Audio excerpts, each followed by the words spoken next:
बात किया उसके बारे में, रिवीजन। बात नहीं कीजिए। हाँ, रिवीजन।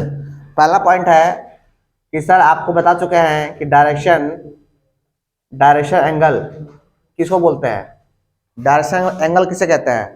तो आपसे वो पूछे तो बोलेगा अल्फा बीटा और गामा को, है ना। अल्फा बीटा गामा क्या होता है, डायरेक्शन एंगल होता है, ठीक है, डायरेक्शन एंगल होता है। पॉइंट नंबर 2, आपसे वो पूछेगा कि डायरेक्शन रेशियो किसे बोलते हैं, डायरेक्शन रेशियो आपसे वो पूछेगा तो आप बोलिएगा स्मॉल ए स्मॉल बी स्मॉल सी, ये सब कौन था, डायरेक्शन रेशियो। पॉइंट नंबर 3, आपसे कोई पूछेगा डायरेक्शन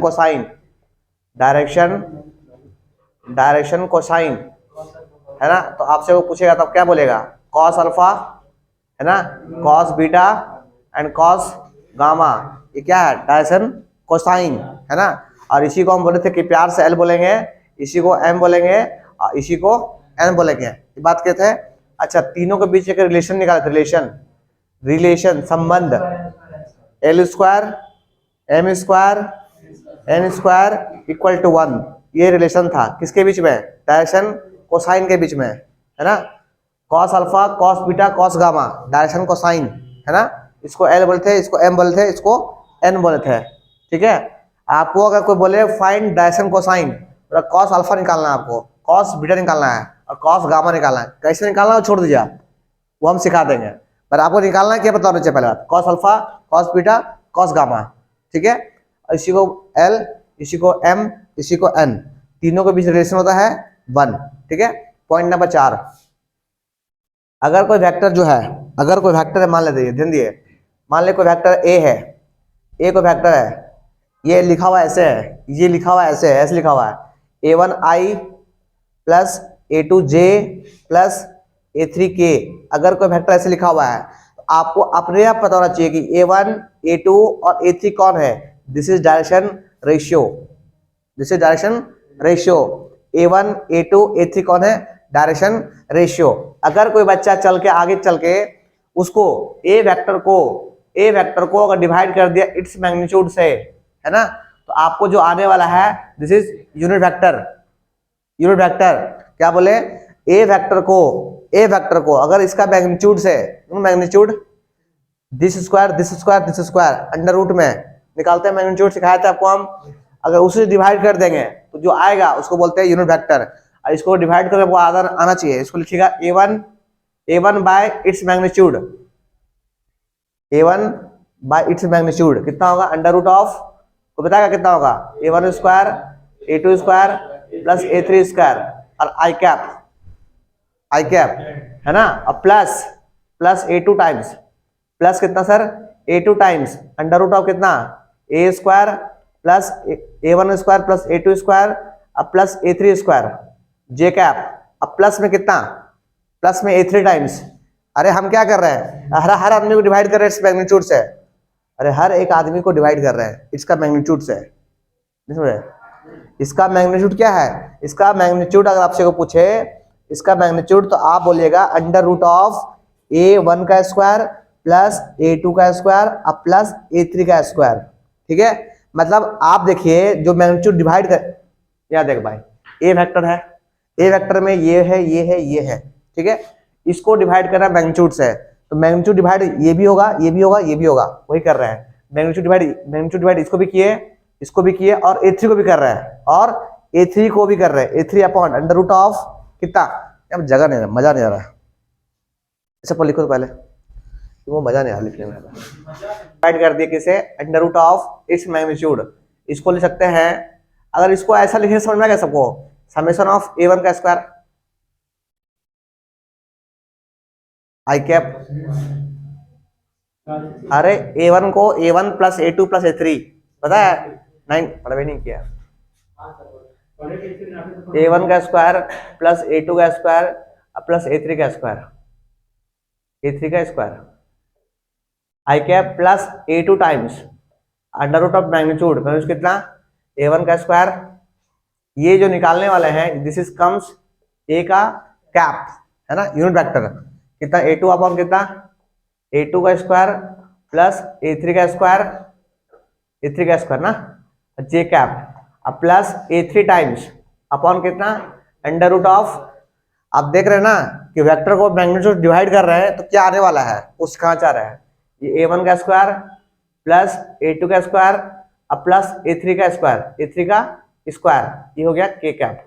ठीक है, आपको बता दें कि ये जो I के साथ जो है, I के साथ जो है, इसी को लोग बोलते हैं कॉस अल्फा। अगर कॉस अल्फा निकालना है तो vector by its magnitude, cos beta का निकालना है आपको, कॉस बीटा, कॉस बीटा देखिए डायरेक्शन कोसाइन निकालना है, दिस इज कॉस बीटा। क्या बोले, वेक्टर का A2 पार्ट देखो A2 अब बाय इट्स मैग्नीट्यूड, पूरा का मैग्नीट्यूड। अरे बुझा रहा क्या बोलना चाह रहे तो, है ना। अगर आपको कॉस बीटा निकालना है तो A2 अब बाय में पूरा का मैग्नीट्यूड डिवाइड कर दिए, और जो J के साथ होगा कॉस बीटा आएगा, है ना। और ये जो साथ में है K के साथ में जो है, दिस इज कॉस गामा। और लोग हम बता रहे हैं आपको प्यार से, इसको L कहते हैं, इसको M कहते हैं, इसको N कहते हैं, जल्दी से कॉपी करें। कल करना, अगर if A vector and B vector, अगर दो वेक्टर जो है कोलिनियर है, कोलिनियर है, इनो कोलिनियर हम बात कर चुके, कोलिनियर किसे कहते हैं, अगर दो वेक्टर कोलिनियर है, हाँ कोलिनियर है तो रिलेशन है, रिलेशन क्या है कि B वेक्टर जो होगा वो लैम्डा टाइम्स A वेक्टर होगा, this is most important results. अगर दो वेक्टर कोलिनियर है तो भैया B वेक्टर जो होगा लैम्डा टाइम्स A वेक्टर होगा। अगर A एंड B कोलिनियर है, कोलिनियर मतलब ऐसे और फिर ऐसे, कोलिनियर एक के साथ एक, कोलिनियर एक ही लाइन में होना, ठीक है। तो B टाइम्स ये वेक्टर जो होगा this is lambda times A vector होगा, ये रिलेशन है, ठीक है, कोलिनियर का। अगर दो वेक्टर कोलिनियर है तो आप बोलिएगा sir B vector equal to lambda times A vector. अच्छा, अगर ऐसा है तो B वेक्टर को हम लिख सकते हैं B1 ध्यान दिएगा, B1 I cap plus B2 J cap plus B3 K cap, ऐसे लिख सकते हैं हम लोग, ऐसा equal to lambda times A vector को लिख सकते हैं कैसे, A1 I cap plus A2 J cap plus A3 K cap. बोलिए हाँ कि ना। अच्छा, अगर दोनों इक्वल है तो I वाला I के साथ बराबर होगा, अगर दो इक्वल टू है इधर और इधर I वाला I के बराबर होगा, J वाला J के बराबर होगा, K वाला K के बराबर होगा, ठीक है। अगर ऐसा होगा तो हम क्या बोलेंगे सर, B1 जो होगा वो बराबर होगा लैम्डा टाइम्स किसके, A1 के। बोलिए हाँ कि ना। हाँ, अरे I वाला I के से बराबर होगा, मतलब इसका I कोफिशिएंट इसका I कोफिशिएंट बराबर होगा, उस तरह से इसका J कोफिशिएंट कितना होगा सर, B2 जो होगा वो बराबर होगा किसका, लैम्डा टाइम्स किसका, A2 के, तो लैम्डा इसका भी है ना। अच्छा, उसी तरह से B3 जो होगा, B3 कितना होगा, लैम्डा टाइम्स कितना, A3 टाइम्स A3, है ना। अगर आपको निकालने की हिम्मत है तो लैम्डा इक्वल कितना होगा, B1 अपॉन A1 है, यहाँ से लैम्डा इक्वल कितना होगा, B2 अपॉन A2, यहाँ से लैम्डा इक्वल कितना होगा, B3 अपॉन A3, हाँ कि ना।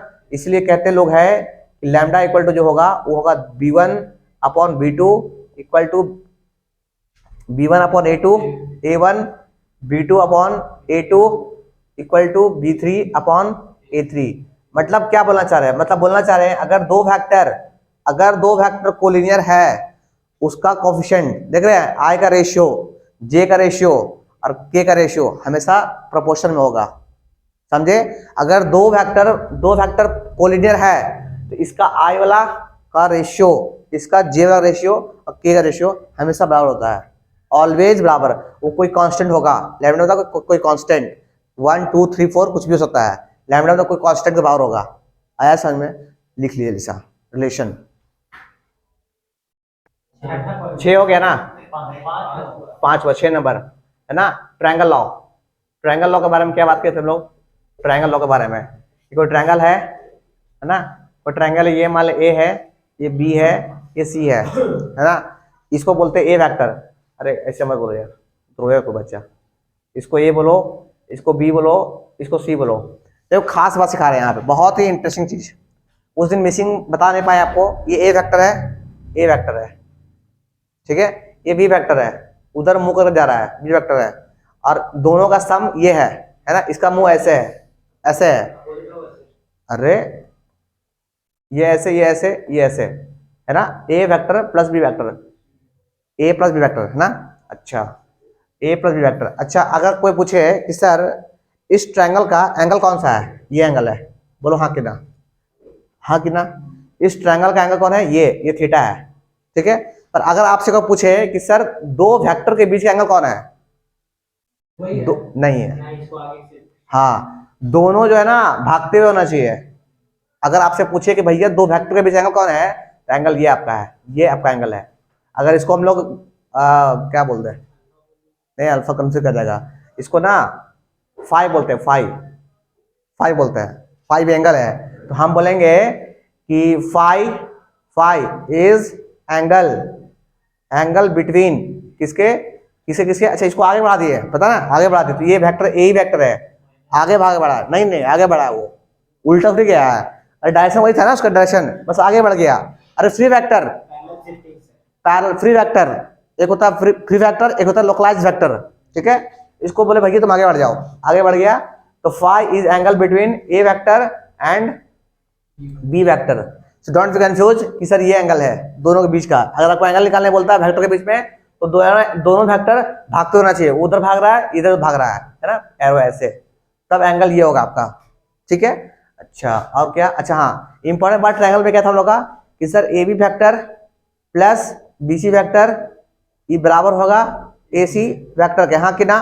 अच्छा, इसी को और मॉडिफाई किए थे हम लोग, A B vector plus B C vector इधर आ गया तो प्लस कितना सी ए वेक्टर, याद आ कुछ आपको, सी ए वेक्टर उधर गया माइनस हुआ, अब फिर उलट दिया उसको, माइनस हो गया। आप देख रहे हैं इनिशियल पॉइंट और एंडिंग पॉइंट सेम है, इसलिए इसका रिजल्ट कितना हो गया, जीरो हो गया, हेंस रिजल्ट जीरो। हम इसके बारे में बात भी किए थे। अगर कल कोई आपसे पूछ ले ऐसा कि A B vector plus B C vector plus C A vector अब प्लस सी ए नहीं सी डी वेक्टर अब प्लस डी ए वेक्टर, अगर ऐसा होगा इसका वैल्यू कितना होगा, जीरो होगा। क्यों सर, इनिशियल पॉइंट ए है ना और एंडिंग पॉइंट ए, दोनों पॉइंट सेम है, दोनों पॉइंट क्या है, सेम है। अगर सेम है तो answer will zero, vector sum कितना होगा, जीरो। हाँ बोलिए। बेटा हम कल सिखाए थे लास्ट क्लास में ना इसको, हम क्या बताए थे हम कि सर उधर जाएगा तो माइनस का एसी वेक्टर होगा, है ना, इक्वल जीरो होगा। और इसको उलट देंगे, इसको अगर उलट देंगे तो ये फिर से कितना होगा, A B vector plus B C vector, इसको उल्टेंगे सी को ए करेंगे, इसको सी ए करेंगे तो एक और माइनस आएगा, तो माइनस माइनस प्लस, तो सी ए वेक्टर। लास्ट क्लास बात किए थे इक्वल टू जीरो, दिल से कॉपी कर ले। क्वेश्चन लिखिए, क्वेश्चन है इफ सम ऑफ टू, बात नहीं कीजिए please, two unit vector is unit, first question है वेक्टर का आपका, यूनिट वेक्टर, फाइंड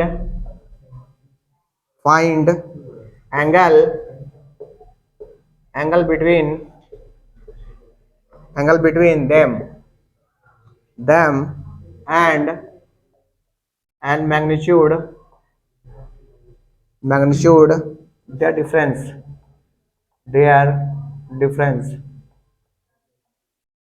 चलिए इस क्वेश्चन को ट्राई कीजिए, बहुत ही सिंपल सवाल है, लेट्स ट्राई। पहले पढ़ लिए, पहले दो वेक्टर का सम जो है वो यूनिट वेक्टर है ना। Find angle between them and magnitude their difference, magnitude का डिफरेंस कितना होगा, ये दो चीज बतलाना है आपको, एंगल बतलाना है और डिफरेंस बतलाना है। ये दो वेक्टर के बारे में बात किया गया है, मान ले ये वेक्टर ए वेक्टर है, ठीक है, और ठीक इसका पीछा कर रहा है कोई वेक्टर ऐसे, ये मान ले कोई वेक्टर बी वेक्टर है, ठीक है। इसका मैग्नीट्यूड निकालना है, वेक्टर सम है ना। अगर इसको ऐसा कर देंगे यहाँ से यहाँ, तो यही आपका वेक्टर सम आएगा, बोलिए ए वेक्टर अब प्लस बी वेक्टर आएगा, बोलिए हाँ कि ना। तो क्या बोला, if sum of two vector, यही होगा ना। अगर ये ए वेक्टर होगा, ये बी रहा होगा, तो ये ए प्लस बी रहा होगा, अरे हाँ कि ना। अच्छा, आगे बोलता है इज यूनिट वेक्टर, इसका सम जो है, इसका अगर मैग्नीट्यूड को निकालता है तो वो कितना है, 1 है।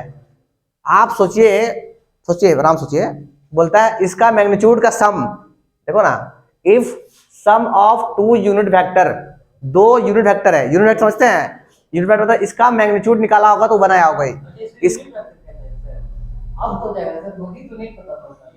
अच्छा इसका निकालेंगे मैग्नीट्यूड तो ये बनाना चाहिए, दोनों का सम जो है वो 1 है। आप देख रहे हैं ऐसा ट्रायंगल, अगर ये ए है, ये बी है, ये सी है, ऐसा ट्रायंगल जिसमें तीनों साइड इक्वल हो उसे क्या कहते हैं? Equilateral triangle. और इक्विलैटरल ट्रायंगल में आपको पता है एंगल कितना होता है? 60 पता है, ये 60 डिग्री है, 60 डिग्री है। बट आपको एंगल निकालना है दो वेक्टर के बीच का, किसके ए और बी के बीच। कैसे निकालेंगे? इसको बोलेंगे आगे बढ़ो भाई, आगे बढ़ो, आगे बढ़ो, आगे बढ़ गया। अब ये एंगल कितना बताओ? 120 डिग्री। आगे समझ में, दिस इज 120 डिग्री। तो बोलेंगे एंगल बिटवीन, एंगल बिटवीन, ये एंगल लिखा हुआ है, angle between A vector and B vector is कितना? 120 डिग्री। पहले एक चीज लिखो, पहले क्या क्या बात करें नेक्स्ट पार्ट इसका। हाँ हाँ, मैग्नीट्यूड निकालना है आपको, ये कितना होगा आपको ये निकालना है, ठीक है। अच्छा इसको निकालने के लिए सबसे पहली बात, ये निकालने के लिए, मैग्नीट्यूड तो बाद निकालेंगे, पहले ये निकालने के लिए इसको बोलेंगे भाई तुम आगे बढ़ो। अब कितना बढ़ो? जितना तुम आगे थे। अगर ये एक था तो एक ही बढ़ना पड़ेगा उसको, इन्हीं के बढ़ के 2 बढ़ गया है ना, तो एक बढ़ा बेचारा, ये कितना बढ़ा? एक बढ़ा। अच्छा ये कितना होगा sir? This is minus B vector. हाँ कि ना? अगर इसका मैग्नीट्यूड निकालेंगे कितना आएगा? एक आएगा। बोले हाँ कि ना? अगर आपसे पूछेंगे सर यहां से लेकर यहां तक कितना हो गया? 2 हो गया। बोले हाँ कि ना? अच्छा इसको अगर यहां से यहां ज्वाइन कर देंगे, है ना, ज्वाइन कर देंगे, ये कितना है? 120। 120 कितना हो गया ये वाला? 120। अगर ये 120, हाँ हाँ ये 120 हो गया। ये कितना होगा सर? 30 डिग्री। क्यों सर? क्योंकि 60 है वाला, ये 60 है, ये कितना होगा? 60 होगा, ठीक है। अच्छा ये कौन है? ये कौन है? ये कौन है? ये है ए वेक्टर माइनस बी वेक्टर। बोलिए हाँ कि ना? आपको निकालना क्या है? मैग्नीट्यूड निकालना है, ये निकालना है कि सर ये कितना होगा। एक मिनट अब बताइए, ये एंगल कितना है? 90 है, 90 है। अच्छा ये कितना है? यहां से यहां कितना है? ये 2 है। ये ट्रायंगल आप मन से सोचो, मन से सोचो, मन से। ये मान लो गायब हो गया आपका, सोचने के लिए, है ना, मन के आंखों से ये गायब हो गया, ठीक। ये बना ट्रायंगल, ट्रायंगल, ये 90 है, ये 1 है, ये 1 है, और ये 2 है, और ये आपको निकालना है। तो ट्रायंगल में एक साइड पता है, ये पता है, ये निकाला है। आपको पता है कि 90 के सामने जो होता है उसको बोलता है हाइपोटेनस, बोलते हैं हाइपोटेनस। तो 2 का स्क्वायर हाइपोटेनस स्क्वायर, और मान लो इसका स्क्वायर कितना हो गया? 1 का स्क्वायर, और मान लो ये आपका x है, ये मान लो आपका x है, x स्क्वायर, वही निकालना है आपको। ये 4 हो गया, 4 में से 1 गया, x स्क्वायर। ये कितना हो गया? 3 equal to x square. x equal कितना हो गया? √3। मतलब सर ये कितना है सर? √3 है। इसका मतलब सर ये कितना होगा सर? √3 हो गया।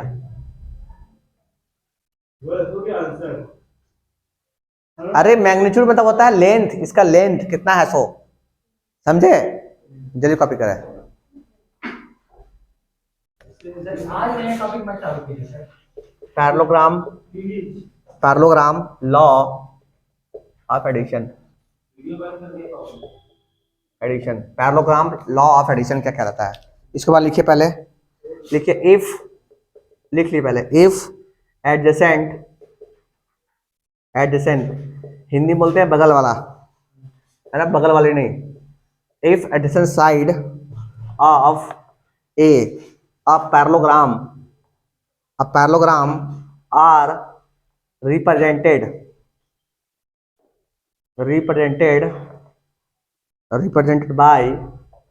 by a vector and b vector, then diagonal of the parallelogram represented represent